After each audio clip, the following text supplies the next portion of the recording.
you've been building this brand, but you started like quitting college and all the rest.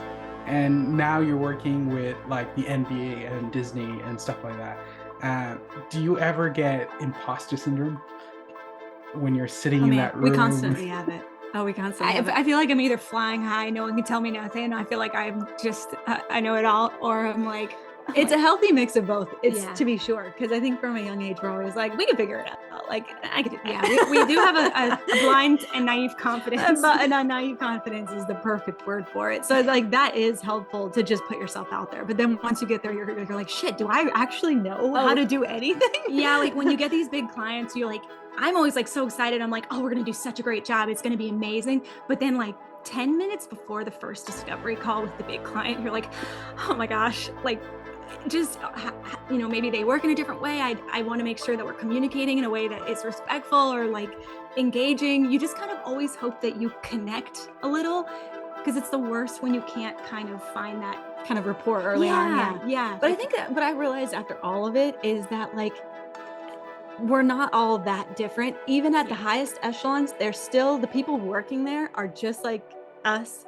They're just normal people trying to please a boss, trying to make a dime, trying to meet a deadline, trying to meet a deadline. They're just normal people. So the quicker you can kind of get away from like the kind of like glorifying it like on a pedestal and just realize, okay, these are just normal people like me. And to be honest, like when we've gone into a lot of these big to meet and work with these clients, like, and we wonder about our process, like at the end of the day, we always realize like our process is almost the same as anybody else's. Like there's really no secrets in how to run a group. It's like, it's pretty straightforward. You have to talk, you have to listen, you have to research, you have to gather everyone's thoughts, you have to test everyone's thoughts against, you know, the reality of what's going on in the competitors and all that. And you just have to put it together into like, you know, cohesive like presentations. Like however you do that is up to you, Figma, InDesign, whatever.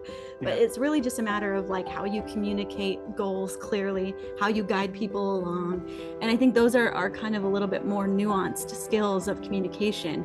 And I think people often worry about the process more. But however you do it, whatever the programs are, it's kind of all the same, you know. I actually heard a really interesting interview, like it was a clip on TikTok of Matthew McConaughey. And apparently it was when he was young and he was in the same room, or like somebody introduced him to Joel or Ethan Coen. I can't remember which one. And they were talking about a film or something.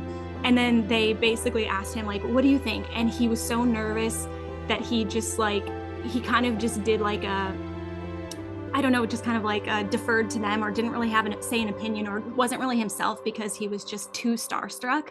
Yeah. And so after that, he was like, basically he ran into them again 10 years later and they were like, oh, nice to meet you. He was like, I've actually met you, but you literally forgot about me because I was too worried about who you were to actually be a part of this epic moment. Right. And he's like, he goes, I went out and I carved into a tree, be in the moment, or something like that. It was so Matthew McConaughey.